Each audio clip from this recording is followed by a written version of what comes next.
All right, folks, let's get this party started. Sorry, I'm late. Had to restart my whole dang computer setup here. Always a tech struggle, but we're going to keep it rolling here tonight as we go through the current events, cryptocurrency, and the greatest transfer of wealth in world history. And if you guys didn't already hear, we're going to be having a prepping call this weekend, okay, in the Discord group. That's where it goes down on another level. If you're really looking to get tapped in, make the investment in yourself today. Join the family, and we will get you tapped in on every single asset class, every single level, spiritually, whatever vibe you're catching with just trying to be prepared and ride out this storm. Take advantage of the greatest transfer of wealth in world history. It's 100% going down over there. This weekend, we're having an updated prepping call. We've already had a couple prepping calls within the Discord group, and we're going to continue. We got the real estate sessions, business development, and then a conversation that takes place every Saturday. That's just with me in the Discord group, exclusive over there, 8:30 a.m. Pacific Standard Time, weekly meetings. Love to see you guys in there.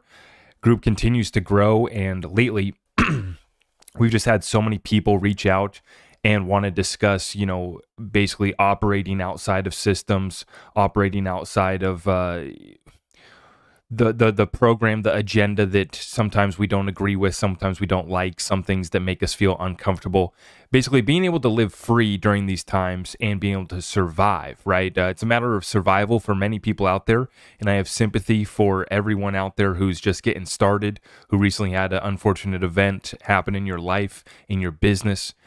This situation's dicey out here, and that's why every single day we're trying to get tapped in and keep pushing out a message of not just encouragement and hope, but also plans and strategies, and breaking this down in a way that we can actually apply it to our lives, not just talk about it every single night. I call some of these kids out here, the TikTok and Twitter talking heads. Got a lot of talking, we run the mouths, but we don't have a plan. We don't have a program. And so we want to present the current events. We want to understand what's going down in a way that we can actually apply this to our lives. And like I said, it's a matter of survival for some. For those of you, you already got big bags. Protecting that is now your main priority. And then if you have a little something, it's easier to multiply it, right? If you have a little funds, which there's plenty of money flowing around here. So if you're one of those with the big bag, that's fantastic. Don't tell me how much XRP you got down in the comments. I know you guys got some big bags out there, and that's fantastic. But what's the exit strategy for certain positions that we've taken? What is the generational wealth plan for over the next decade? Because for me, my strategy is my plan. I'm thinking 5 to 10 years out in the businesses that we build and in the actions that we take every single day to prepare ourselves and our families. What an incredible time to be alive. And, I just want to, thoughts and prayers to everyone out there that's getting caught up in this. Take a deep breath here as we roll into the current events. And, like I said, whether the train derails in your town, whether the balloon pops over your state, we don't know what's coming at us next, okay? And it's been kind of a clown show here in the United States, I would say. It's been pretty soft. We've had a good time. We're still getting fat and happy at the barbecue here in America, and myself included. But golly, we're stepping down full throttle on really preparing ourselves. I mean, the conversation that's taking place over here is not just bullshitting over the beers. It's how do we really get this program implemented quickly? Because the time is of the essence. I didn't think that we would have this long to prepare. Back when this journey started for me over a decade ago, back in 2012, I thought that we were going to be moving a lot sooner with these events, right? But without a doubt, the point that we're at now is an every single day occurrence, multi-level, multi-dimensions to this attack by the forces, the entities, the powers that be, whatever you want to call them, whatever group you're analyzing or researching.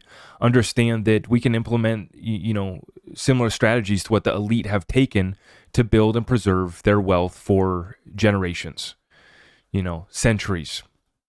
And same tax code applies for us, same rules apply for us. Obviously, some of them play a little dirty. There's a little corruption that we expose on a daily basis. But for all the corruption that we expose, for all the BSing we do, for all the check out this meme coin that we do, we got to take real actions and we got to have a real program. And so that's what we always try to back it up with, guys. Okay, so without further ado, let's get straight on into it. If you appreciate the content, if you appreciate the message over here, you can just do me a huge favor by hitting that thumbs up for me, and then also subscribing, hitting that notification bell so that you don't miss any of our content as you spread this message far and wide to your friends, family, loved ones that you care about, ones that you're trying to save and get tapped in. I appreciate everyone, and let's get rocking and rolling cryptocurrency, current events, and we are at a 24,200 for our Bitcoin, 1650 for Ethereum, XRP's at 38 cents. We're watching it closely. I'm going to give you guys a quick glimpse at the sticks just so that we can get an update here, coming in at about 7:33. That's 7:33 here on the West Coast, tuning in live. And we got a couple hundred with us here in the chat. Hopefully we can run up a few hundred thumbs up while we're live here tonight, guys. Thank you so much. 24.2 back down to the levels. Okay, we're watching this one, and I will bring up the charts here once again at the end if we have a little bit of time for discussion, Q&A. I would love to do that with you guys. Okay, let's get right on into it. Big speech announcement made by Mr. Putin over there out east. And so we're going to take a look at this thing right here, guys. Putin raising tensions on Ukraine, suspends the START nuclear pact. Let's take a look. Reporting from AP, Russian President Vladimir Putin suspended Moscow's participation in the last remaining nuclear arms control pact with the United States, announcing the move Tuesday in a bitter speech in which he made clear he would not change his strategy in the war in Ukraine. Putin emphasized, however, that Russia isn't withdrawing from the pact yet, and hours after his address, the foreign ministry said Moscow would respect the treaty's caps on nuclear weapons. It also said Russia would continue to exchange information about test launches of ballistic missiles per earlier agreements with the United States. The drama continues. Putin playing his role on the world stage, and we're going to continue to watch this one. In his long-delayed State of the Nation address, Putin cast his country and Ukraine as victims of Western double-dealing and said it was Russia, not Ukraine, fighting for its very existence. We aren't fighting the Ukrainian people, Putin said ahead of the war's first anniversary Friday. The Ukrainian people have become hostages of the Kiev regime and its Western masters, which have effectively occupied the country. The speech reiterated a litany of grievances he has frequently offered as justification for the widely conducted military campaign, while vowing no military let-up. Okay. We also got this one. Russia aims to absorb Belarus by 2030, according to leaked document setting out plan to infiltrate the country. Now, more sources that I listen to, my mentor Dan Pena talks about how it's pretty clear to him that Mr. Vladimir Putin is trying to reestablish the former Soviet Union. And he has kind of a communist style of governing. He does things differently, and he's ready to fight, and he's willing to put up a fight. I think that's very clear to everyone. And as far as how far is he going to go, I mean, this we got a line in the sand being drawn, cutting up and carving up Ukraine. And I would argue that he has already captured most of the eastern region that he's set out to take. The fighting continues, okay, and obviously the puppet leaders in D.C. here in the United States say that, it's the most important issue right now is defeating Russia in Ukraine, according to Mitch McConnell. So that's the Republican rhino who sold us out for decades. Talking to you, Mitch McConnell. Disgrace. And then obviously the other side of the aisle playing along too, okay? And so what we have here is 50 billion plus aid that's gone to this government to fight this war, to bail out pensions now, according to Joe Biden's most recent statements. While America falls, while America gets destroyed from within, I pulled up the stats here today. I guess someone had shared on Twitter that there's like 1,400 or 1,600 train derailments per year. Okay, so I guess it's actually a pretty common thing, all this train derailments. I think that the media, what they're doing here is they're having to push this narrative 24/7 down our throats, right?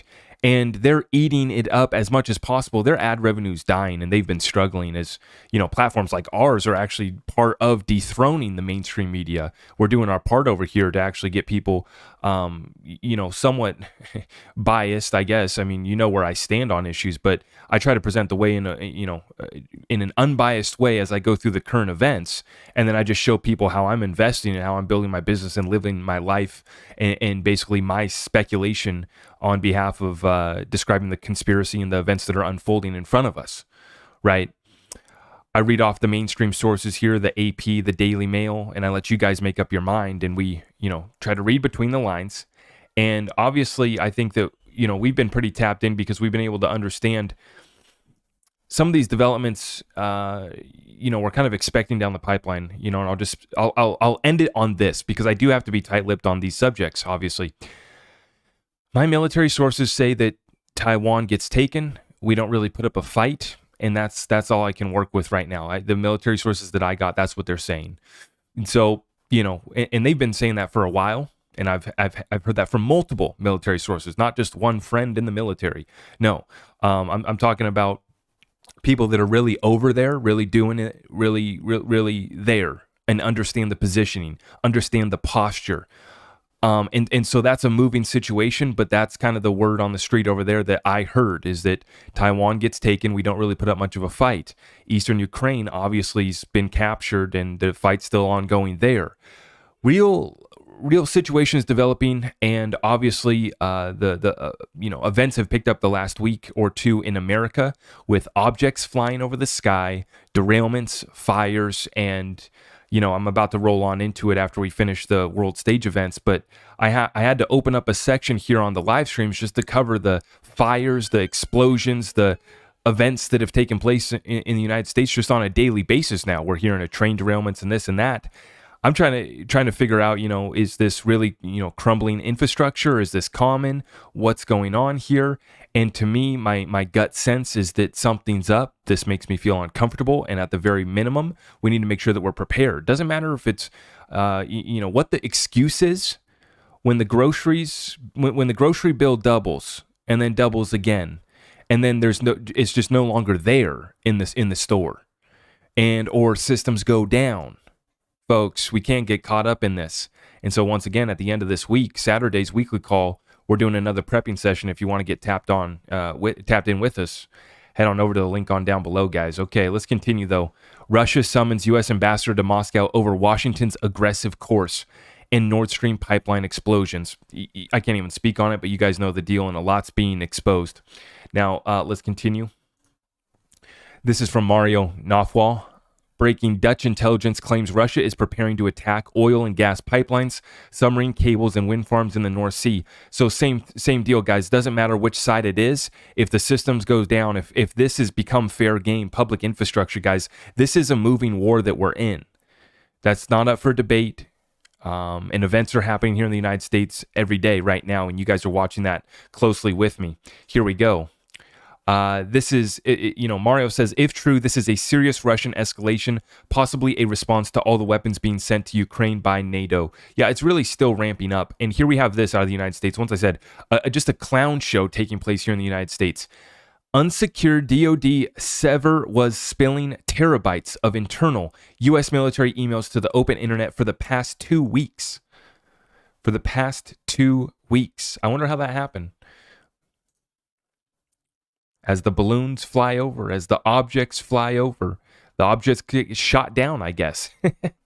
Massive fire breaks out at Brooklyn lumber storage warehouse. Like I said, it's unfortunate. Here we are, thoughts and prayers going out, and what the hell is going on in the United States?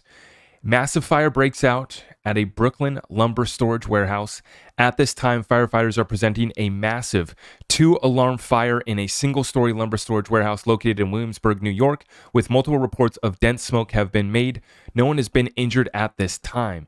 I mean, folks, it's just chaos. And let me show you guys what I was talking about. Here's my Twitter profile. If you guys haven't already, make sure you guys follow us on Twitter. This is what I shared right here. I retweeted Ripple, ITIN. He's an XRP ledger developer, actually. someone had asked the question, how many train derailments per year? Well, here's your answer. From 1990, the first year the statistics agency began tracking derailments and injuries each year, to 2021, there have been 54,000 accidents in which a train derailed, an average of 1,704 derailments per year. But what I added here, you guys see this, I retweeted this and I said, so basically trains derail every day, but Ohio is a different situation. And once again, prayers and thoughts to everyone in that region right now that's going to be impacted, because it's even larger than Ohio, obviously. This is going to, impact, 10, 20% of the population's water supply and food supply. That hurts as an American to say that, right? Like I'm a real person out here doing the real deal, just trying to feed my family too. I got my little vegetable garden. I like being able to go if I needed to. We got plenty of water. We got plenty of liquidity over here in Washington State, with water flowing all over the place as it rains nonstop here, right? And we have a lot of good clean water, and it's nice and good. But what the hell's going on here, folks? And so, as I said, train derailments happen often, but what just took place in Ohio, very serious situation, and I'm just uncomfortable with the mainstream media coverage, by the response by the train company, the corporation there that is operating this system. And we got to get answers. And as we do this, part of the decentralized media here every single night, just trying to call out and have some accountability here in not just the United States, but across this world, across this planet. You guys face similar situations where critical food, water, just think of how much of the world's population now's water and food supply is in question or being affected right now, just by the various different events, the wars, and then not to mention the prices going up. Even if you can get it, can you afford it? As an American, this hurts to see, but, we're going to continue to watch this, okay? That Ohio situation, unfortunate, and maybe they had to blow it up, right? All I'm asking for is accountability and answers on the truth of what took place and how we can stop that from happening again. And, maybe we could acknowledge that we don't have $50 billion to send to Ukraine, that we're $30 trillion in debt, and that we're basically broke and bust, and we have to restructure the currency and revalue our debt, restructure that as well. And we have a serious liquidity crisis that is looking to be very ugly through the rest of this year at the very, very minimum. But this can get a lot worse. And we're looking with data like this from the Kobesi letter. Economic update right here for you guys. Home sales down 29% since last year. I got a couple more. We're gonna couple more home real estate points at the end of the show. Home sales down 29% since last year. S&P earnings down 4.7%, largest drop since 2020. Credit card debt up $61 billion in Q4, largest jump since 1999, and that's up to nearly $1 trillion total of credit card debt. We have inflation now above 2% for 22 months. How about that? The 222 order out of chaos. Inflation now above 2% for 22 months. It was supposed to be transitory. 5, housing prices now more unaffordable than 2008. Buckle up, folks. Long ways to go. Long ways to go. It's coming home, America. I hope you guys have a plan. Gregory Manarino. Dow closes nearly 700 points lower in broad sell-off as all indexes cap their worst day of 2023, and things could get a lot worse without some kind of intervention. Liquidity in this market is drying up, as we've been saying. Liquidity, debt, and currency crisis. Even if you want to support the Ukraine, even if you want to support some whatever program you want to implement, we got to understand the balance sheet. We got to understand the cash flow. As a business, the United States of America is absolutely broke and bust. I don't want that to be the same situation for you and your household. Cheers to everyone tuning in here tonight, guys. We're locked and loaded here tonight. Thank you so much.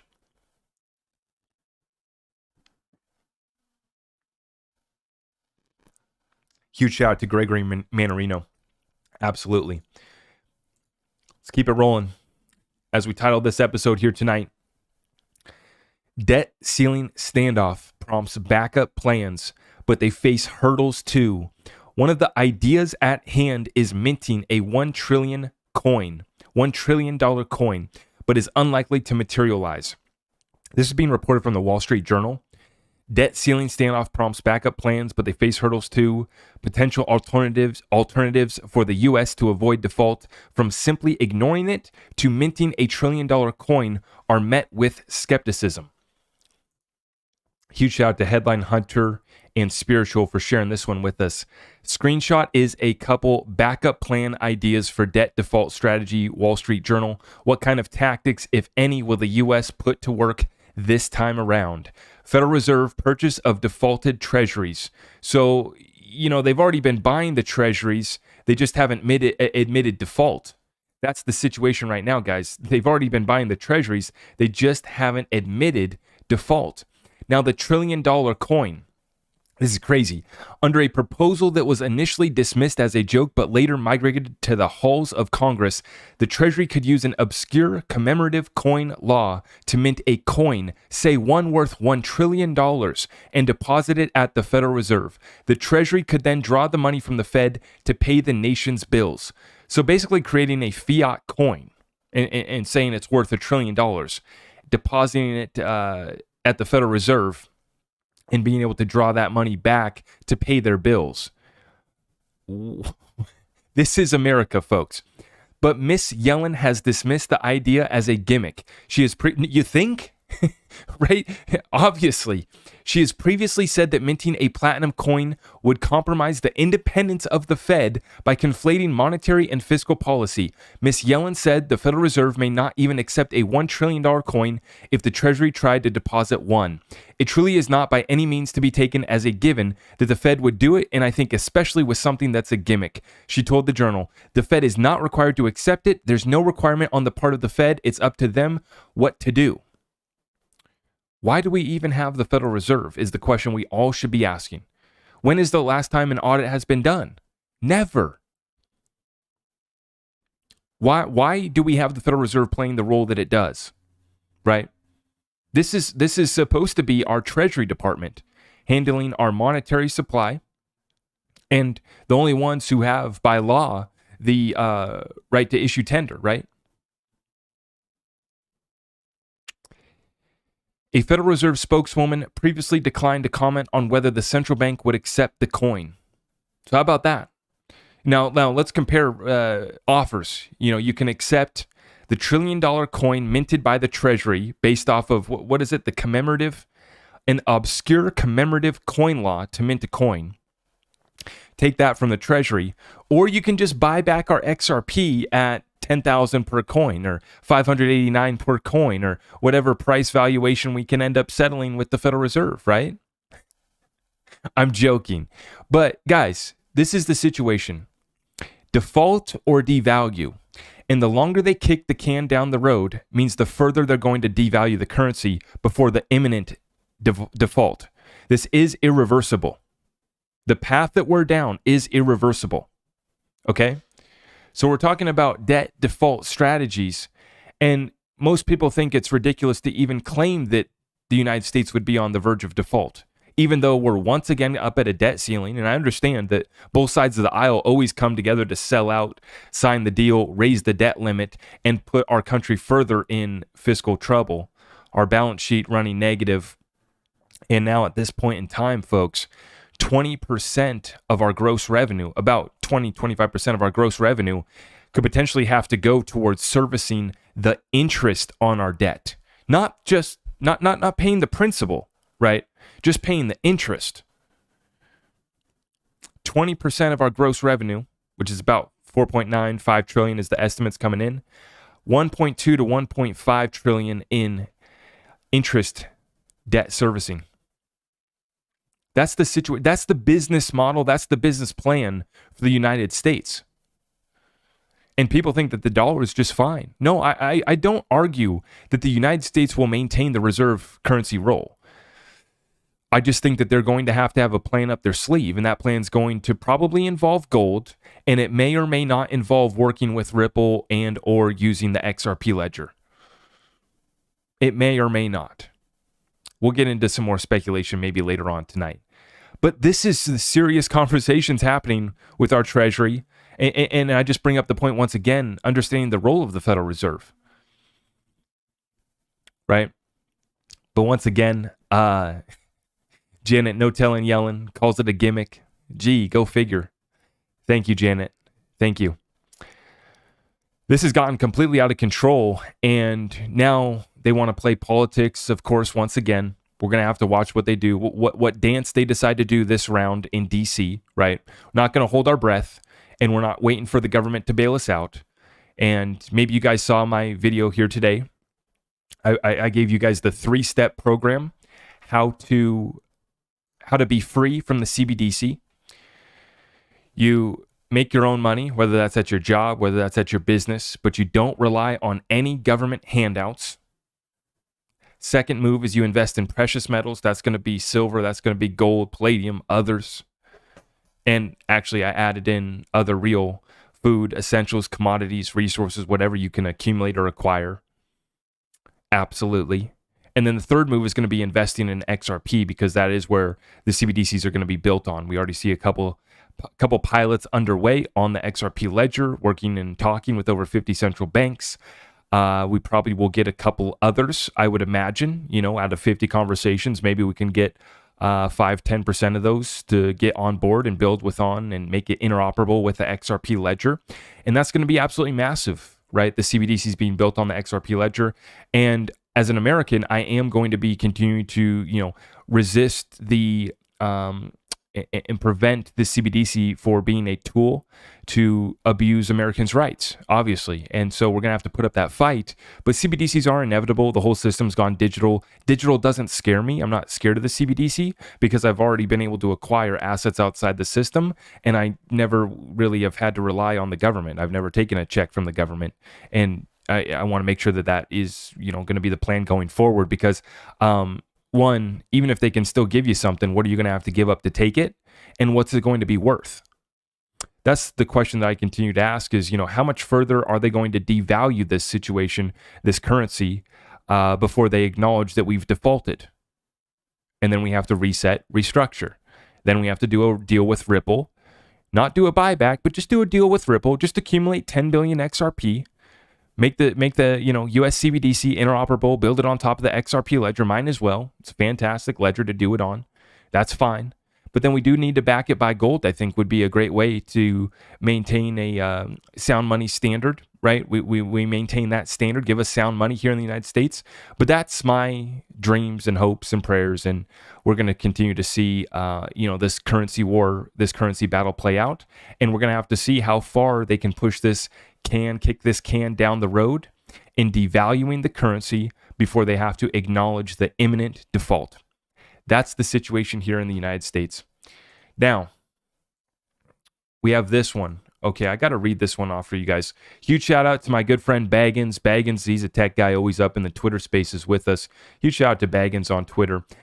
He says, interesting if true. I'm going to read this out. This is originally from Stellar Stacker. And let me read this out to you guys. This is pretty incredible. Okay, so let me take a look at this. And this is in regards to the BRICS moving against the dollar, guys. So I just mentioned how, we're going to see how long we can get this, keep this party going with the United States as we see countries like Russia and the BRICS nations continue to dump. But we need to understand just how much the BRICS nations have been moving along with their program to establish a new reserve currency and to operate outside of the Western financial world, outside of SWIFT, outside of the US dollar. They're dropping our treasuries. China just dropped over 100 billion of our treasuries in Q4 of 2022, last quarter. Okay, that was 100 billion of US treasuries got dumped. Go back to the article that I just read you guys. Our treasuries talking about buying defaulted treasuries. Well, the treasuries, we've already defaulted. We just haven't publicly admitted it. And so we're already buying back. There's already a buyback of our treasuries taking place right now as we speak. And then in 2020, when Trump switched it up there with the Treasury and the Fed, that's when we started buying corporate debt too. Not just buying U.S. treasuries, but we started buying corporate debt as well. And then we sent out all the money and we flooded the streets of America with cash. Stimulus payments. And the simulations continue. Now, BRICS, let's break this situation down, guys. This is very interesting. And cheers, everyone, for tuning in tonight with me. Thank you.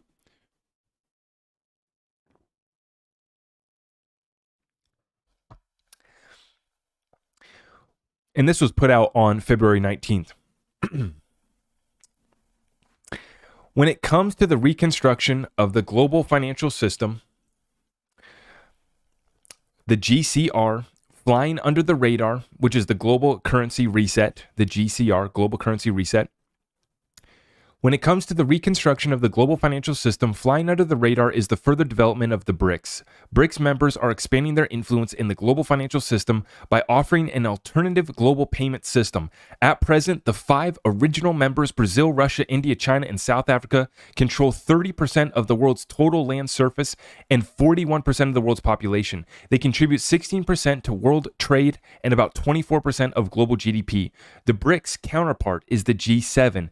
Canada, France, Germany, Italy, and the United Kingdom, US, and the European Union. The two main factors where they differ are the populations they serve, over 3 billion in the BRICS, as opposed to 987 million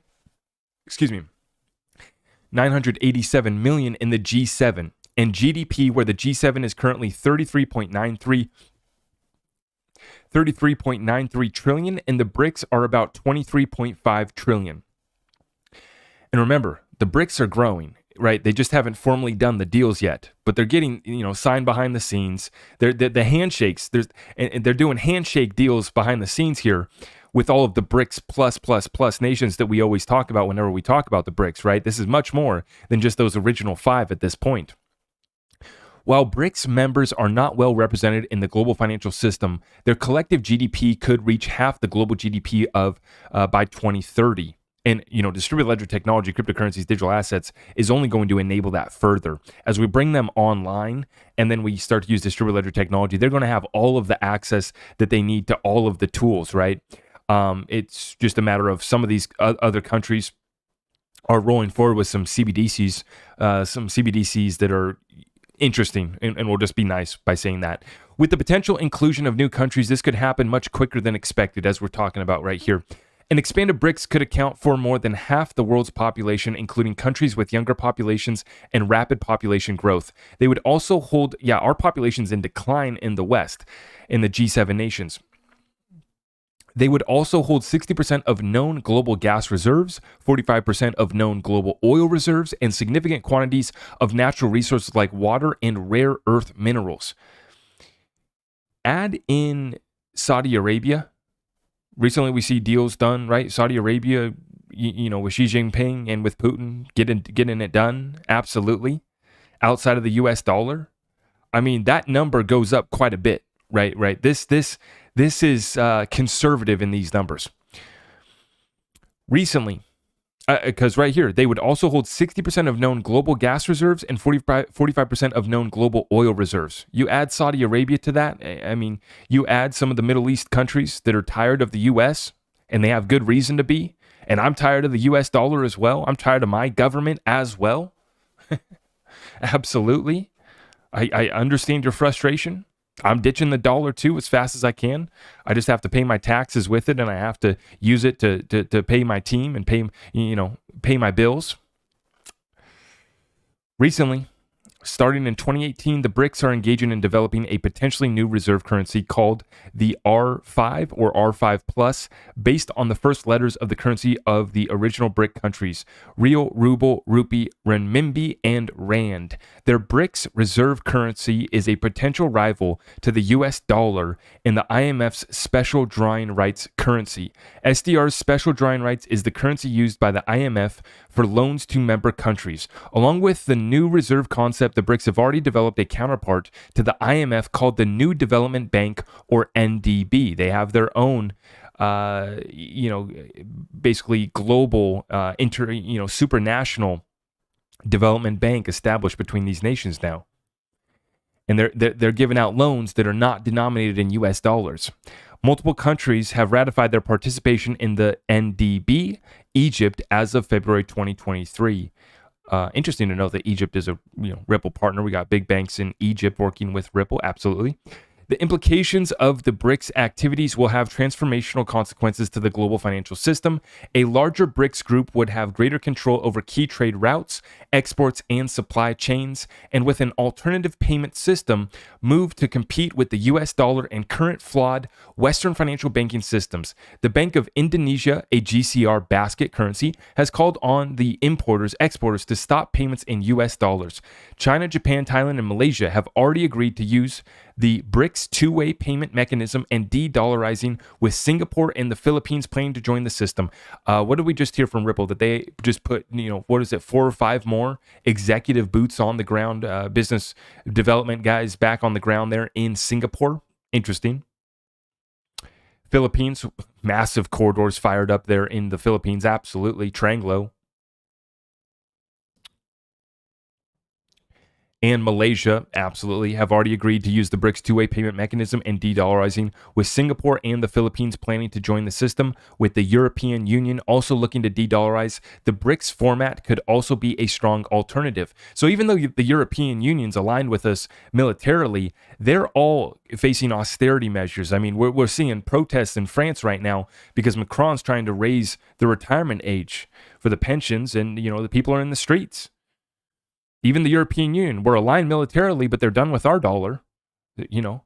When you look at these global factual circumstances, they are just another of the mechanisms surrounding the implementation of a GCR, global currency reset or revaluation. It's like the search for the Holy Grail, where the search is the Holy Grail. We keep looking for a GCR, but fail to see that the mechanism that build the GCR is the GCR, and the road is just about built. It reminds me of Rosie Rio saying the train has already left the station. I think that for anybody who's tapped in and really understands how far along we are with this, reset, restructuring, revaluation, the train has left the station. I think that the deals and partnerships that'll get announced by the time that it's too late and prices have already gone crazy on the suppressed assets like gold, silver, XRP, XLM, and a couple other utility cryptocurrencies. I think that this is going to be too late for most to get in by the time these announcements and deals get done. I mean, you just look at how quickly these other countries are having to move to something else. It is chaos in the streets. I mean, it's really crazy out there in many countries right now. We're seeing it, in Lebanon, we showed the clip of the banks being set on fire. Situation in Nigeria, there, some of these countries pushing forward CBDC, dropping cash, and basically they're having cash shortages as well, gas shortages, food and water.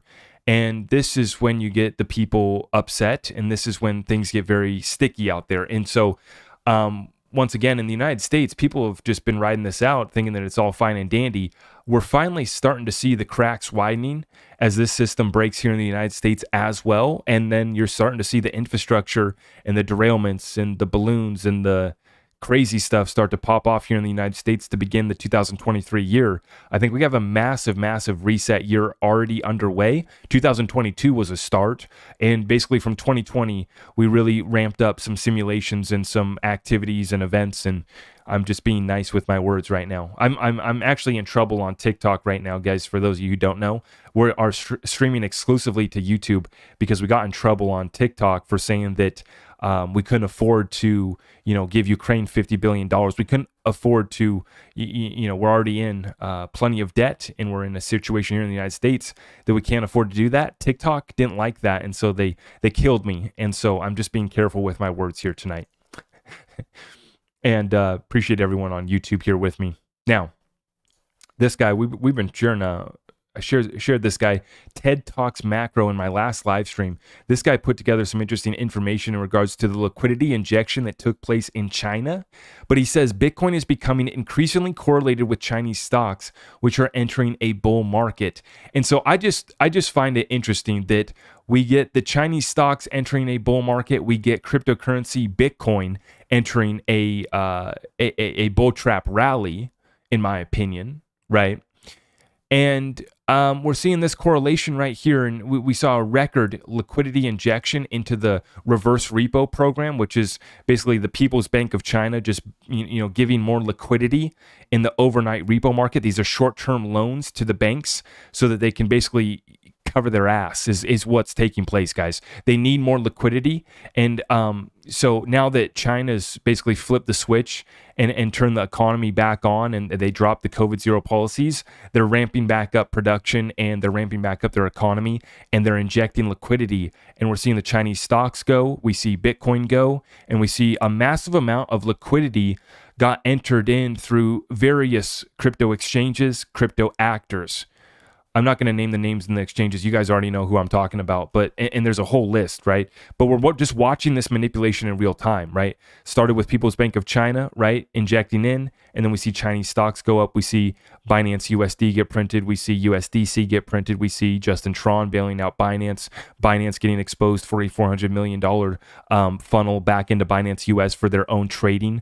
And all of these guys are trading against you, and they're trading against each other. And it's basically a crypto war right now. Liquidity crisis spreading. That's contagion that's spreading throughout the cryptocurrency space. And so you're going to continue to see exchanges and platforms drop. And or if you got the money, you pull up to the SEC and you just bend over and you hand over $30 million like Kraken did. You hand over $45 million like Nexo did, or you put up 100 million big ones, and then you have Stuart Alderati stand up and say that we're ready to go to the Supreme Court as well, and you fight on behalf of all of the cryptocurrency space like Ripple's doing.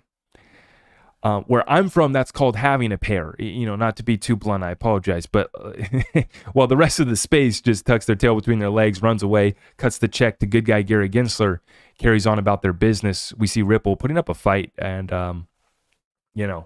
barring any settlement that wouldn't provide clarity for the rest of the space, this is going to be an incredible precedent. I think that the space is confused, though, because let's acknowledge the reality that 90% of the ICOs were unregistered securities, and 90% of projects are not developed out. They're not sufficiently decentralized, and they do meet some prongs of the Howey test.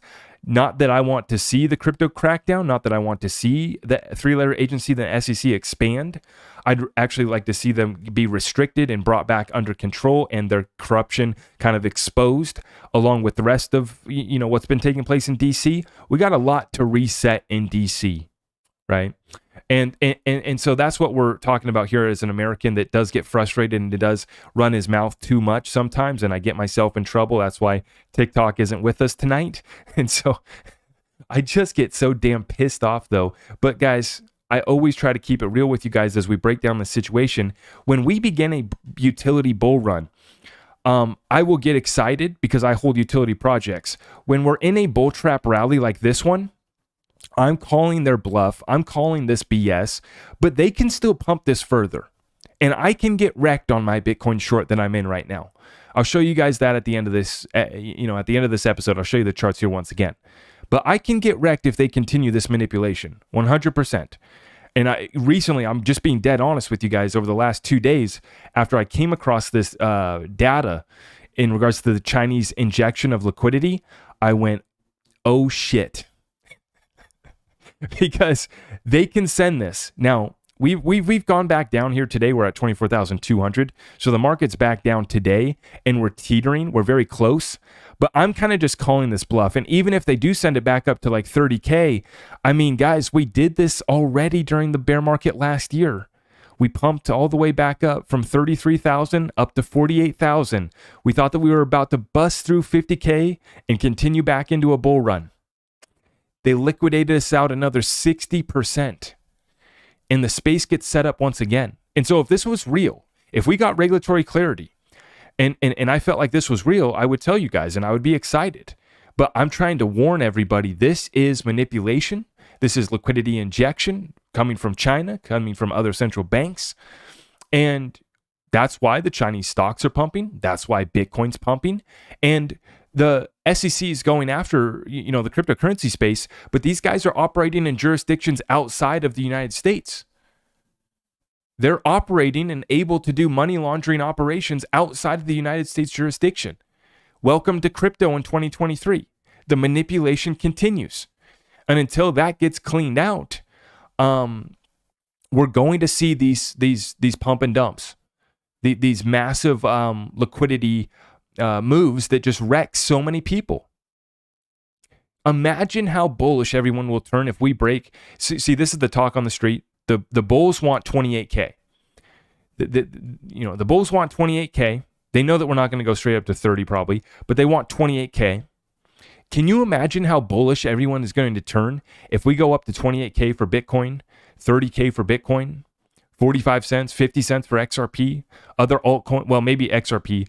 The haters will say that we'll still be at 40 cents for XRP or whatever they'll say. But the altcoins are going to go crazy, and everybody's pumping little coins still. AI coins to start out this year because of ChatGPT. Let's pump all AI coins. The crypto space just doesn't learn. Well, we do, and we're watching it, and we're not getting fooled. Now, when you cut through the FUD and the nonsense, and you see what's taking place outside of these other countries, what's happening is the money laundering operations can go on, but real utility can get built, and real businesses, banks, and institutions can go into this space in a major way. This is one data point to reaffirm that for you guys from xrpcommunity. XRP is the most popular cryptocurrency in Japan, according to a recent study by the City of Hong Kong University. Let that sink in, folks. In these other countries, Japan, where the CEO of SBI says that every bank in Japan is going to use XRP. Direct quote from him. Where they have regulatory clarity, where XRP is deemed a currency, they are full sending it. The train has literally left the station. And Bitcoin is not the number one currency. It's not the most popular. And that's the only damn thing that's gotten Bitcoin where it's gotten. First mover advantage and popularity marketing scheme. Fueled by stablecoin and exchange manipulation, market maker manipulation, that took Bitcoin to 69K. Congratulations. Real utility, other countries with regulatory clarity, businesses and institutions and real players building real businesses, building real value, real utility that solves trillion-dollar problems. XRP is the most popular. And that's why the Bitcoin bros, I didn't mean to offend you guys, okay? I'm sure you guys will be able to keep the network running in your parents' basement or wherever you guys are residing. I love the Bitcoin bros. I hope it works out for you guys. I know you're going to keep running the node in your mom's house. It's just jokes. Let's continue. It's plain as day. I tell you what, I have no interest in holding Bitcoin, no interest in holding Ethereum. And looks like we got some whales moving around some XRP.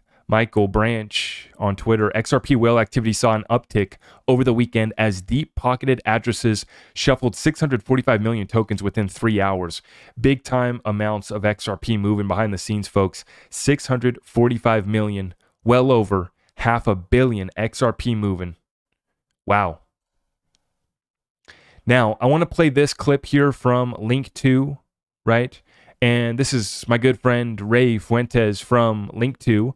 And I just want to be clear, guys, I don't have any affiliation with Link 2 at all. Nothing going on there other than I like Ray. I like Link 2. It's a very awesome platform, I think, that they're building out there.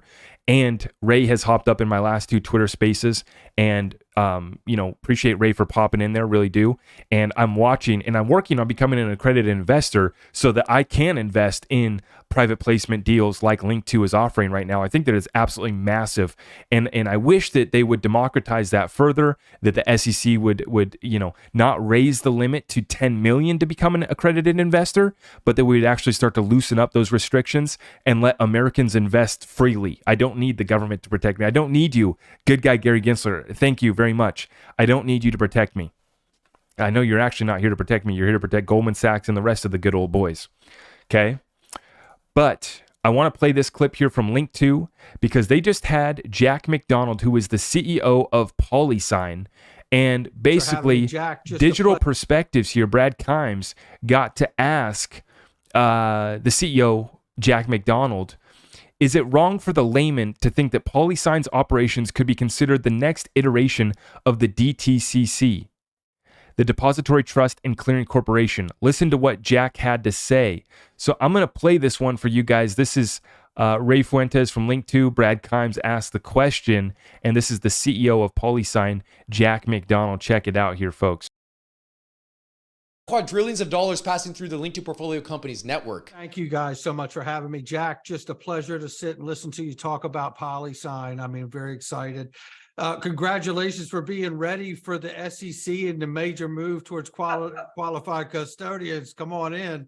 I mean, that is remarkable right there. I don't know about anybody else. This crypto winter feels like it's going to be crypto spring really soon. Yeah. Jack, if I could just quickly, for a lot of people, and I talk to a lot of people every day, and I try to help them understand Polysign and standard custody.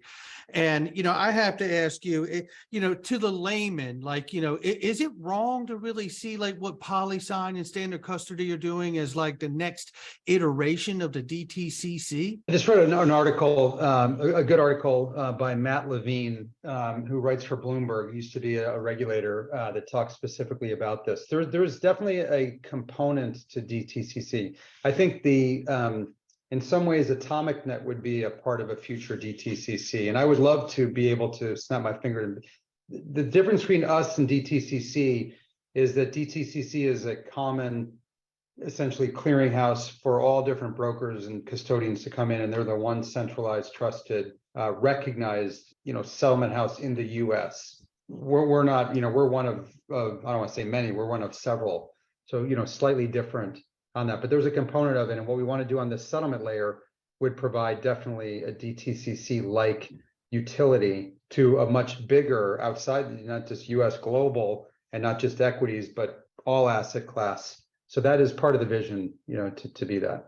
Polysign is building the future of digital assets. The Linked to Portfolio company was founded in 2018 by Arthur Brito and David Schwartz, who are both affiliated with another Linked to Portfolio company, Ripple Labs. And the two blockchain architects are both well-known figures in the financial services space. If you want to learn more about or invest in the Linked to Portfolio company, Polysign, visit our website, download our application, or reach out to any one of our investment liaisons to help you make your next private market investment with Linked to today. Yeah, folks. So basically, Ripple is going to help settle up and move trillions of dollars worth of payments, right? And Polysign is going to be part of being custodians and being a settlement layer, being a settlement technology provider, clearing house of sorts for trillions and possibly even quadrillions. As we look at the derivatives, as we look at these markets, guys, we're talking about Ripple and Polysign being two companies that are going to be implementing DLT technology, settling trillions of dollars just to get started, in my opinion. I think that's where we get started, right? Like, I mean, you could say that we're starting up right now. We've only done about 30 billion of settlement so far on RippleNet. But we see now that this is moving to actually using cryptocurrencies like XRP. 60% of RippleNet settlements in 2022 were on on-demand liquidity XRP, right?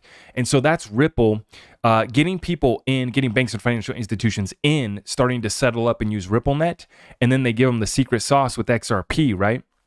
And so they're starting to flip the switch in 40 payout markets now for Ripple's on-demand liquidity product. Okay, but then with Polysign right there, you're talking about a DTCC that does trillions and trillions of settlement, right? And these clearinghouses, these settlement networks, they're doing trillions of dollars of real settlement and value moving every year, right? And we literally have quadrillions. We can't even put a number on it for sure because it's a shadow asset class. There's so many damn derivatives out there. We don't even know what the true number is in the size of the derivatives market. But the conservative estimates, what we can easily see is about 500 trillion. But the most conservative predictions and estimates put it at well over, anywhere from 1 to 5 quadrillion plus. Some people say even a lot more. Polysign and Ripple are going to be so key to that. Like I said, I'm not affiliated with Link2, but that's the only type of stock share investments that I would be trying to make, is investing in private placement companies before they go public. By the time it goes public, it's being shilled out by the Wall Street boys and girls, and it's very unlikely that you're going to get in on it early. You may still make some money. Obviously, you guys are making money, some of you guys in the stock market, and that's fine. But for me, when you invest earlier, you get a little bit more control too if you're structuring the deal with your private placement and you're putting up some money. And so for me, I am super excited to see that platforms like Link2 are making this easier to buy pre-IPO shares, okay? I'm not here to say whether or not it's a good deal or bad deal on what the company's valued at right now and what the price that they're selling their shares are right now. I don't even know what they're selling the shares of Ripple at are going for right now. But I do think, I think that people, even at this point, would still be getting in early on two companies that are going to be fundamental and moving and settling up trillions of dollars daily and potentially helping facilitate quadrillions of dollars worth of value movement, settlement. And it's just so critical to understand that for me, I wish I could. I really wish I could. Other than that, the stock market opportunities just don't turn me on. They don't get me excited. But I guess maybe at some point I could go through Link2. I know that they got Polysign. I know they got Ripple. I know that they got a few others. I've never really taken a look at all of them. But as soon as I can become an accredited investor, 100%, we're going to be doing private placement deals. Pre-IPO is the only thing I'm interested in as far as buying some shares of a company, right?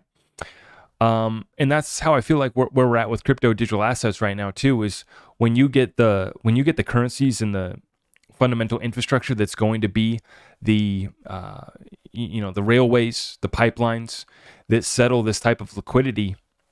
Even if we just get a percentage, we go somewhere really fun, right? As I talk about with XRP all the time, we just have to get a percentage. We just have to be 10% right with our speculation and story to make some life-changing money at this asset. Okay? Now, quick update here, XRP Ripple case. Take a look at this, guys, from Mr. Huber. How he took 782 days from filing the case to the Supreme Court ruling. The Ripple lawsuit now lasts for 791 days, and we don't even have the first ruling. That is how slow this case is moving. Unprecedented. Unprecedented, absolutely. And a lot is at stake for sure. Now, Yasin Mobarak shares this speculation with us. Pure speculation, totally guessing. Check this out. Negotiations are at a critical phase right now. 2, Ripple probably won usage to use XRP in ODL, which is the most important factor for their business. The SEC probably told them they can't operate as a bank and they must license ODL exclusively through big banks. 4, Ripple is resisting and does not want any limitations on their future business plans. I would speculate that. Yeah, I do feel like that's why Ripple is willing to go to the Supreme Court. They're willing to go all the way and spend, hundreds of millions of dollars on this case is because they have billions and billions, maybe even trillions at stake here. The SEC wants XRP status to still remain murky for retail. Ripple is also resisting that. And I do think that they're tied, their hands are tied, and their, kind of lips are sealed as far as what they can share with us. But I do feel like Ripple is working and basically what they've already done is exposed so much. And it's very clear to me that XRP should be relisted. Secondary sales of XRP do not represent a security of Ripple or of any other security offering. I mean, there's just no case for that to be made. But once again, that's a little bit of speculation. And I agree that something like this is in the works. We've been talking about this, right? About how essentially I think what this case comes down to is XRP is a clear currency. There's no way that it's a security. But when Ripple packages it up in an investment contract, they do a pre-allocation deal like they did with R3, creates options that allow someone to buy XRP over 3 years. They have expectations, obligations for that entity that they sell their XRP to, where there really becomes a true common enterprise, right? That's when you meet the Howey test, and that's when you do create a security. But that is not XRP in its pure form for US dollars or for any other currency or any other form of value. That is an investment contract that is using XRP as the underlying asset of value in that transaction. That is a clear security, or at least, looks to me like, yeah, that makes sense. But what does that do? Is that a loss for Ripple? No. That just changes up how Ripple can sell the escrow. So instead of doing a 3-year option to buy XRP at less than a penny like they did for R3, what an incredible deal. I wish I would have got that deal and the option to buy 5 billion XRP from 2016 to 2019 at less than a penny. You can buy that 5 billion anytime during that 3-year option, right? And all Ripple asked in return was, please introduce us to your bank friends, right? Well, the deal went sideways. They settled up for $1 billion, but in my eyes, that makes sense that they would be able to go after those types of deals, those types of contracts. Ripple created a security, or maybe they didn't, right? I don't know the length and the extent. I don't have the contract in front of me to read, right? We do know a lot more information through this lawsuit and what the SEC has alleged. But remember, just like Stuart already said today, the SEC has lost 4 out of the last 5 cases that have gone to the Supreme Court. So, for me, I think at the end of the day, either we settle up and Ripple just says, okay, we're only going to be able to sell our XRP, our escrow in this certain way going forward. And they're happy to do so because they have clarity on XRP. And, if they do want to sell XRP options and make investment contracts like that, then they just have to register. And they just have to come in, register, and then they will be able to do so. But I think that Ripple's willing to put up the fight the whole way through, whether we're eventually going to get... See, this is where it gets interesting. If the judge gives us the ruling that secondary sales are kind of good to go, but then hones in on the sales by Ripple, the sales by Brad and Chris, that allows exchanges to relist. That gives all of us clarity. That gives Ripple kind of clarity on XRP, the asset that they hold. It just makes the case go on as far as Ripple fighting the SEC on whether or not those sales constitute an investment contract security offering. So in that scenario, potentially here we have a case where we could get clarity for secondary market sales and XRP itself, the underlying asset, not being a security, but Ripple's case would continue on and they would be willing to fight that the whole way, or as far as they want to go with it. They definitely got the funds to do it. They definitely got a killer legal team, right?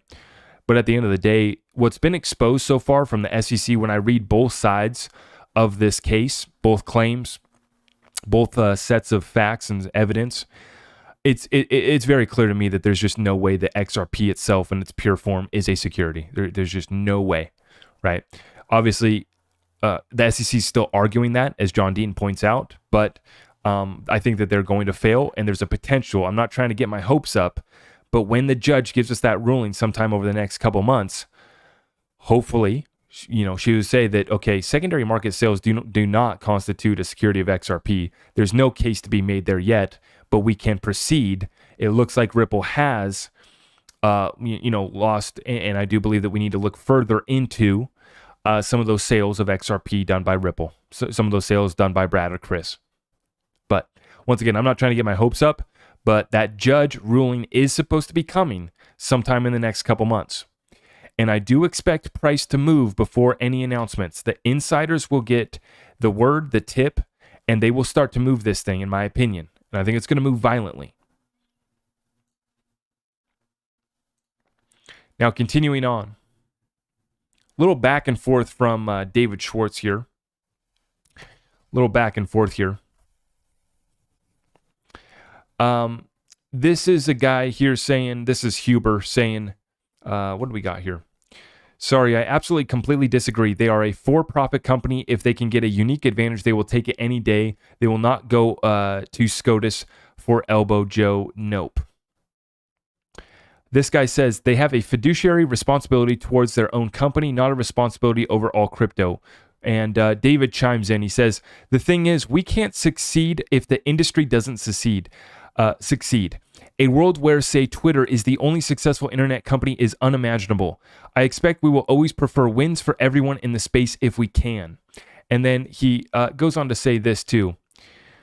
This guy says, yeah, thanks for the response. Wasn't looking to paint Ripple as an unfriendly or an unfeeling evil corporate overlord, only that the priority of Ripple is Ripple first, and hopefully everyone else if the cost is right.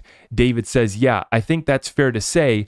I hope we don't get into a position where we're tempted to walk through a door and slam it shut behind us. But of course, I can't promise we won't. So like I'm saying, there's a possibility where Ripple just settles up and they are able to get clarity for XRP. They're able to get clarity for how they sell their XRP, but it's really not going to set a precedent for the rest of the space. And the rest of the space is still going to be attacked by good guy Gary Gensler. David basically confirming, he cannot promise that they won't do that. Go through a door and slam it shut behind us. First one through the door with clarity is what's going to happen, I think, regardless. Regardless, I think that XRP is going to be the first digital asset with true clarity here in the United States. And like I said, the front-running price action that's going to take place before that announcement, I think is going to melt some faces. Absolutely. And this is what John Deaton says. In my opinion, Ripple would pay 100 to 200. Okay, and this is what Digital Asset Investor asked this question. Hey, John Deaton, is it possible for there to be an SEC versus Ripple partial settlement and a partial appeal, which could end up in the Supreme Court? In my opinion, Ripple would pay 100 to 250 million in a settlement if the SEC agreed publicly that current and future sales of XRP are not securities. So basically, ODL sales, other sales for utility to their banks and financial institutions. The SEC is not going to agree to that in the middle of its war versus crypto. Judge Torres could provide clarity on secondary sales, which isn't appealed. So like I'm saying here, John's saying the same thing here. We get clarity on secondary sales. We get clarity on Ripple has some of its clarity, right? But the case could go on potentially if Ripple had to go fight that, right? If they wanted to go fight that, but he thinks that they would be glad to pay 100 to 250 million in a settlement if the SEC agreed publicly that the current and future sales of XRP are not securities. Okay, we're gonna have to watch this closely, guys. I mean, the end conclusion is that we're watching a very important case. There's a reason why it's taken this long, why we've had such a big back and forth. In my last live show, I talked about how we've had 7 times that the two judges combined presiding over this case have ruled that the SEC needs to turn over the Hinman speech. 7 times, and the SEC still hasn't done it. So obviously there's a lot at stake in regards to the corruption, and I believe that there's a lot at stake as far as XRP being a world reserve digital currency as well. So that's where we're at with this. Now, if gold is a relic of history, why do central banks plus the IMF still hold over 1 trillion of gold? If it's meaningless, why is everybody still holding it?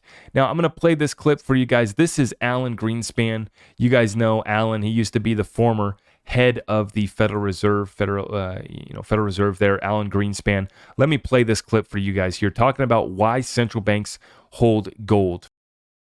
Well, what's interesting is gold is still significant. I ask myself if it's a relic of a long history, why is there $1 trillion held in gold by the world's central banks plus the IMF and all of the other financial institutions? If it's worthless and meaningless, why is everybody still holding it? Well, what's interesting. Absolutely. And remember, that was an old clip. They've been buying more gold than they have in 55 years. So it's not just they have gold, it's they're buying it at a faster rate than they have in 55 years. So that's why Goldman Sachs says this year we anticipate widespread commodity shortages. Now, we look at silver. Michael, Silver Squeeze on Twitter. Excuse me. COMEX Silver Vault's total drop 253,000 ounces. Registered was unchanged for the 8th day. Open interest is now equal to 219% of all vaulted silver and 1,992% of registered silver. Let me read that again. Open interest is now equal to 219% of all vaulted silver and 1,992% of registered silver. Basically 2,000% of registered silver, folks. The manipulation continues, but what you're seeing drawdowns, historic drawdowns at the vault. And people have been asking me. You guys already know the deal. The link is on down below in the description of every single video, guys. The Precious Metals link is right there for you guys. You can get in touch. You can get your metals. We'll get them directly shipped to you. And if you have a retirement savings account, we can roll over your retirement savings account to Precious Metals as well, so that you don't have to take the tax penalty. Big deal, okay? And if you're listening to this after the fact on the podcast, what you can do is go to the very top of my website and you'll see a link for gold, okay? Just go to my website, zachrector.com.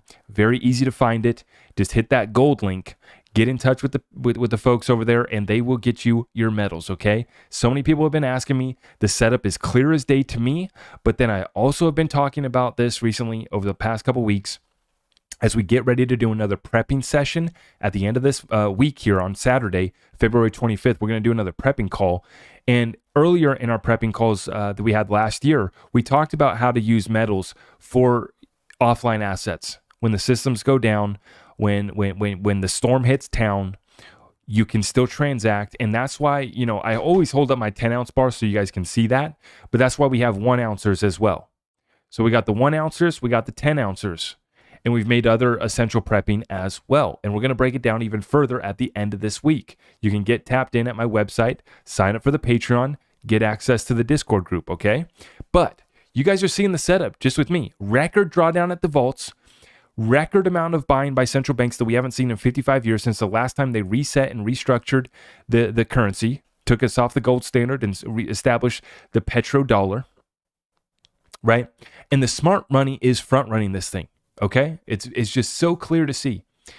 Now, a couple points on real estate to end this session. Sales of existing homes, which include single-family homes, townhomes, condominiums, and co-ops, fell a whopping 36.9% in January from a year ago and were down 0.7% from December, according to a National Association of Realtors report released Tuesday. Okay, now we see this.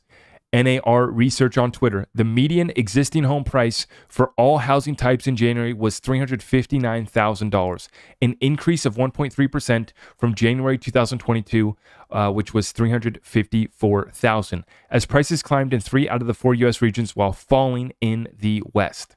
Okay, now I was just looking, and I broke this down with my Discord group this last weekend. The real estate data in my particular county, I'm looking at a median price of $560,000 for real estate sold in January. So for the sales in January, the average price was $560,000. I was out looking at driving properties today, and came across the property. The seller has had this thing listed for about 33 days, and they've already dropped three times on price. They had one person go pending back last month when they first initially offered it. A week later, that deal fell through. They've dropped the value, dropped the price 3 times already. And, it's just getting interesting out here in my particular real estate market. And then I'm driving around going through new developments where there's almost no lots left. There's bigger properties open and up on the county still, but all the lots in town, all the lots in the desirable areas and the HOAs, in the different communities, all those lots have been built out now. It's crazy out here. But we still do have quite a bit of land in the county and stuff. But what happens in my area is we get the Green New Deal, which includes paying $50,000 for a wetland mitigation program of basically throwing trees in the ground that are going to die because you're planting them in wetlands, and then you can't maintain the grounds, or there's a particular way that you can maintain it's bullshit. And once again, you will pay $6,000 plus just for the study for them to tell you how much of your property you can or can't use. And then they'll leave you with a little sliver of your property. The rest is wetlands. You can't build on it. Plant 5,000 trees. Put in $100,000 retention pond. They extort the hell out of our county, the people they're trying to build. And that's the predicament that I'm up against right now, is I'm looking at this thing. I wish I could just build my own house, but I'm choosing to buy an existing home because of the permitting process in my area. I'm not ready to move out. I know you guys are going to tell me in the comments, oh, come to Texas, come to California, come to wherever you guys are at.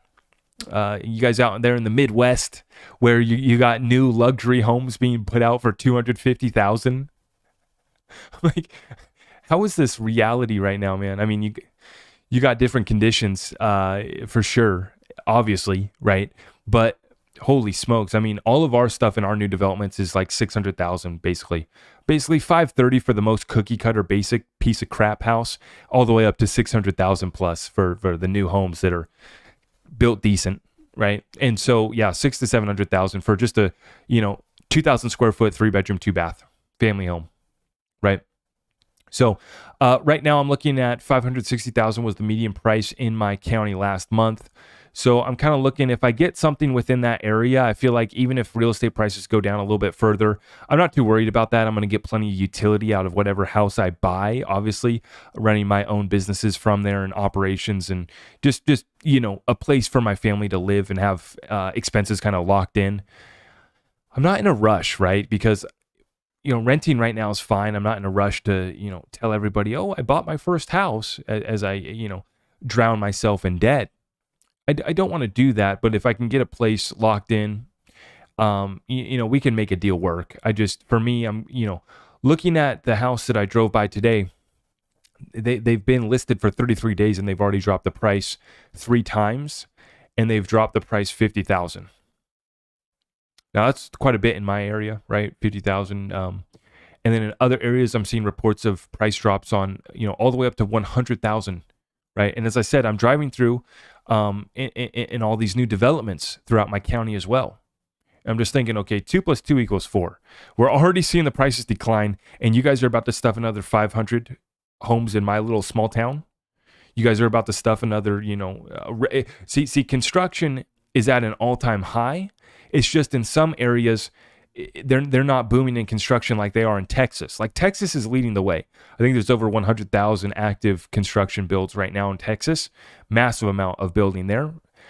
Here in Washington, we still have quite a bit as well. So in my area in particular, for the size of my area, for the infrastructure and the amount of jobs and the economy that my county can support, I feel like we're kind of maxed out, but people still keep coming up from California. People keep coming up from Seattle. And then Canadians, as long as that border's opened up, they love to eat up our real estate as well. That's what happens up in here in Washington. So I got Californians outbidding me. I got Seattle outbidding me. We see Wall Street obviously buying up whole neighborhoods, buying up whole streets and developments. Wall Street's now competing against the common man or woman in the middle class as well, right? Which I'm not bitching and complaining about that. That's just reality, and that's something that we got to move with. But we see that I'm about to see another 500 homes in my town through the end of this year. So I'm looking at prices now. I'm looking at price drops now. I'm looking at if they keep interest rates at these levels through the rest of this year, and then throughout the rest of this year, we bring another 500 plus homes online in my small little town. It seems to be pretty simple math to me. I mean, even for the flows that we're getting into my area, I mean, at best it stays level or stagnant, And I was looking at the average median price in my county too. Used to be just a decade ago, I think it was below 400,000, just below 400,000. So it was closer to the national average at that time. But as we've seen, the national average has obviously been growing. Right now, guys, for me in my market, I'm basically, we've decided to make the family decision to stay here for the next few years, right? As we build out our family, we need to get a place to raise the family, need a place to operate the business, have a good time, and that's going to be fine. And we're going to put up with, Governor Inslee, Jay, and we're going to put up with that, and we're just going to continue to resist it. The only good thing that we got going in the state for us right now, or one of the few things going for us, is that we do have no state income tax, which helps a lot, right? But they're working. He's trying to basically implement a new capital gains tax, which is unconstitutional by our state constitution. But Jay doesn't have any regard for the laws in the constitution of the state. But that's a whole other story. I could rant on forever about that. But you guys need to understand your own particular real estate situation. You need to understand your own situation as far as your surroundings. And from a prepping essential basics, I think it's important to understand that as well. We're seeing farmland destroyed. We're seeing waterways tainted across America, right? And so for me, I'm looking and I'm putting all these factors, variables into my equation when I'm trying to figure out how to move on this real estate asset class. But one thing's for sure, I've been studying real estate for about a decade. I've been studying my area, watching it closely for a decade as a kid, dreaming about buying real estate and developing property and doing this. I've dreamt about it for well over a decade since I was in middle school, right? And watching my market for that long, right? It's been pretty incredible. And so we have a lot of knowledge, and I'm just chomping at the bit to get in here. But the deals are not right. The deals are not right. And I see more pain coming from a fundamental level. And so for me, I'm remaining patient. But if we find something and we think that we can submit a lowball offer and get that accepted, something that makes sense, something that we can make work, I'm going to be ready to snipe over the next, that's where I'm sitting right now with real estate, guys. Not financial advice, but just explaining where I'm at. Is I'm ready to snipe on real estate. I'm ready to snipe on crypto, and I'm going to be making another allocation towards silver here shortly as well. Okay. Just made another allocation towards my prepping. We're going to be talking about that at the end of this week, and you guys can get tapped into our Discord group by going over to my website. You can sign up for the Patreon, get access to the Discord group, and we'd love to see you guys in there. This Saturday, we're going to be talking prepping essentials, having a plan, having a strategy, and that's why I'm going to be making another allocation towards silver. Went to Costco last week, moving with cash on the sidelines, ready to snipe deals on cryptocurrency, ready to snipe a deal on real estate, and start the investment portfolio. Really looking forward to it. Okay. So looking forward to taking you guys on this journey with me. And just want to say thank you everyone here for tuning in here tonight. If you guys can do me a favor, just smash that thumbs up, okay, on the way out. And I will see you guys in the next one, okay? I will see you guys tomorrow. I appreciate you. I did have a couple more things I wanted to say here, though. That's right. I had one more. Let me pull this up. I wanted to share this one here from Spiritual. Can't go out without showing you guys this one from David Schwartz. David Schwartz updates the Twitter banner. David and his colleagues are very brave men. Can you imagine the stress? What do you think David Schwartz is trying to convey? So I didn't believe this, but you can go to his profile and you can see he actually did set his banner to this. And it says, when a scrappy financial startup takes on a web of corruption and betrayal to bring instant payments to the masses, they learn that the cost of disrupting the status quo is higher than they could have ever imagined, forcing them to decide between their vision and their survival. What is David trying to convey? Oh, David always dropping the signs, the communication, the riddle, or just trying to put out a normal tweet and we dissect every word that he puts out. Huge shout out to David Schwartz. And guys, once again, okay, this market back down to 24.2. Once again, let's take a quick look at this before we sign out. 24,050. Okay, so actually that's interesting. We're literally right back to where my Bitcoin short's at. 24. I'm basically at 24,000. 24,060 is where my Bitcoin short is at. So I'm just now getting back into profit on this thing.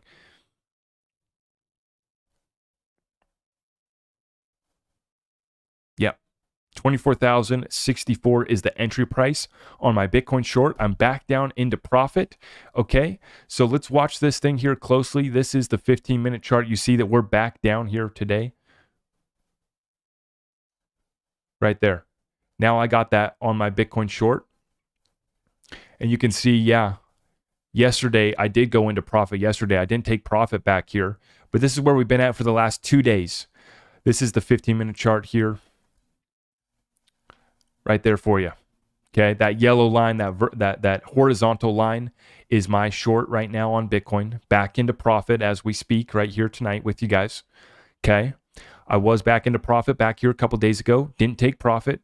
Okay, remained greedy, and I'm still riding this thing out. Okay, and I will let you guys know when I exit that position. And just watching this thing once again basically at about midnight on the West Coast last night is when we topped back out here at 25,200 and set a new high right up in here at 25.2. Okay, but now we're back down to this level. We've been holding basically 23.8, 23.9. Yeah. Okay, so we're gonna have to watch this one. Let's zoom out though real quick and I'll show you guys what we're working with. I basically erased all of my chart. You guys know where my chart was at, kind of watching this thing from basically the new year we've been watching this thing, right? So this is going to mark the new year is basically marked by the start of this bull trap rally right here. So that line right there that we just threw on is the beginning of the new year, okay? But something interesting to watch right here is we're about to come into that full moon is going to be on March 7th, okay? So I went and looked at that today. That's going to be on March 7th. So that's out here. Bang, right there. Okay.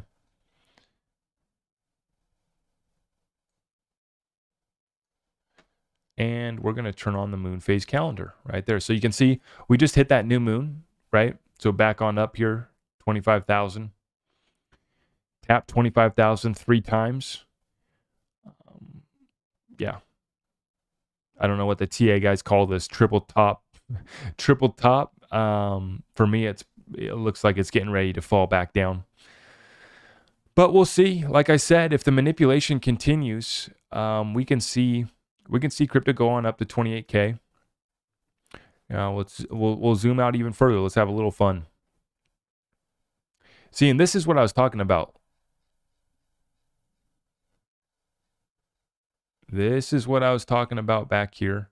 Let's turn off our moon phase. Back in here, we did over 2 months of sideways action from 33K all the way back up to 48K, liquidate and wreck all of the bulls for a 63% drop. Now, if we do that move again here, it takes us, back down to 10K. Not saying that has to happen, but people forget where we've been at during this bear market. People don't zoom out here and people ignore the fundamentals. They're looking just at the TA. See, if you look just within this area right here, just within this little start of the year, that looks fantastic, right? If you zoom in on that. Nobody wants to zoom out and look at this let me delete that. Since the beginning of last year. Well, that's the November top, November 10th, 69K, all the way back down here to 15K. And I remember all the same guys that are telling you that the bottom is in and turn it back on and we're about to blow through 50K. All those, so right now they're saying we're about to go up to 28K, 30K. The bottom's already been set. We're about to begin the next bull run, right? We're the same guys back in here that were saying that the bull market was back on. We're about to bust through 50K and send it. But then we did a 60% drawdown from there to there. That's massive. That's massive, guys. And that's a problem. And that's a concern for me when I see that the fundamentals haven't changed.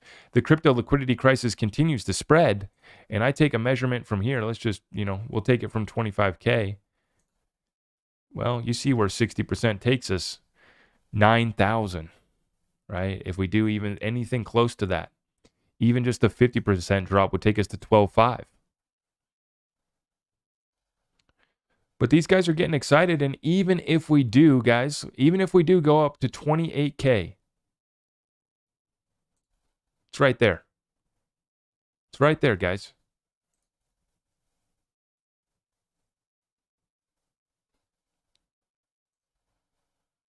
We go back up to 28K. That's no reason to get excited. Look how far we've came. Right?